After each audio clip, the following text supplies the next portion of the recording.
Russian and Ukrainian officials meeting for the first time in 3 years have agreed to prisoner exchanges and to further discussions on prospects for a ceasefire. They also discussed a meeting between Presidents Zelensky and Putin. Despite that, a summit of European leaders pledged to ramp up sanctions against Russia in order to pressurise Vladimir Putin into agreeing a ceasefire. The Ukrainian delegation being greeted by the Turkish foreign minister for what would be the first face-to-face meeting between Ukrainian and Russian officials since the talks, also in Istanbul, which broke down 3 years ago. There was no Vladimir Putin, therefore no Donald Trump or President Zelensky. Ukrainian negotiators were mostly in combat fatigues. There was little eye contact across the table with the Russian delegation. As 47 continental leaders arrived for the 6th summit of the European political community in Tirana, the Ukrainian leader expressed his frustration at Vladimir Putin's refusal to turn up in Istanbul or to agree to a ceasefire. If the Russian representatives in Istanbul today cannot even agree to that, to ceasefire, to this clearly necessary first step, then it will be 100% clear that Putin continues to undermine diplomacy. The new German Chancellor, however, was cautiously positive about the first direct talks in 3 years. Is a very small but first positive signal. We have to do more on that, on diplomatic efforts, but we have to be very clear on our military support for this country as well. There should be no doubt that we are willing to continue to give our support.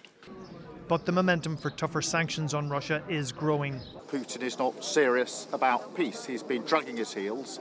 And I think it's really important, therefore, that we have absolute unity with our allies. We'll be working on that again today to be clear that there must be a ceasefire, but also to be clear that should there not be a ceasefire, then we will act together in relation to sanctions.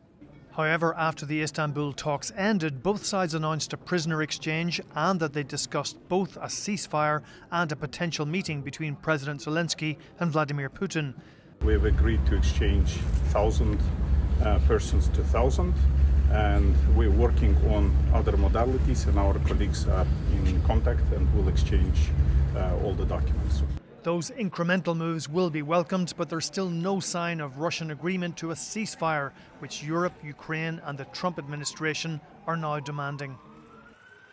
And Tony joins us now from Tirana in Albania. Tony, some mixed signals about the meaning of the Istanbul talks. Where do things stand now?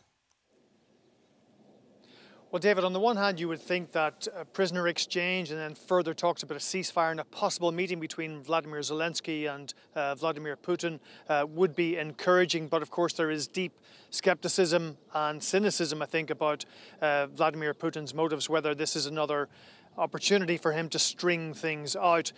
Clearly, the Ukrainians believe that on the battlefield, the Russians are gearing up for another offensive. They've been incrementally getting more bits of land in the Donbass in the east of Ukraine, and that Putin is simply playing for time in order to get more advantage and then possibly have another meeting with Donald Trump. And in the past, those meetings between Donald Trump and Vladimir Putin have left the US president somewhat smitten by his Russian counterpart and taken by some of his talking points about the whole causes of the Ukraine war. For his part, Volodymyr Zelensky can see stronger momentum now for tougher sanctions against Russia, also by the United States. Lindsey Graham, the senior US senator, talking about 500% tariffs on any Russian goods. So the Ukrainians and the Europeans feel that after some ambivalence, the Americans are now more on the European side of things. So both parties, Ukraine and Russia, essentially competing at the same time for the attentions of Donald Trump. And that's quite an unpredictable dynamic to be part of. OK, Tony Connolly in Tirana in Albania. Thank you for that.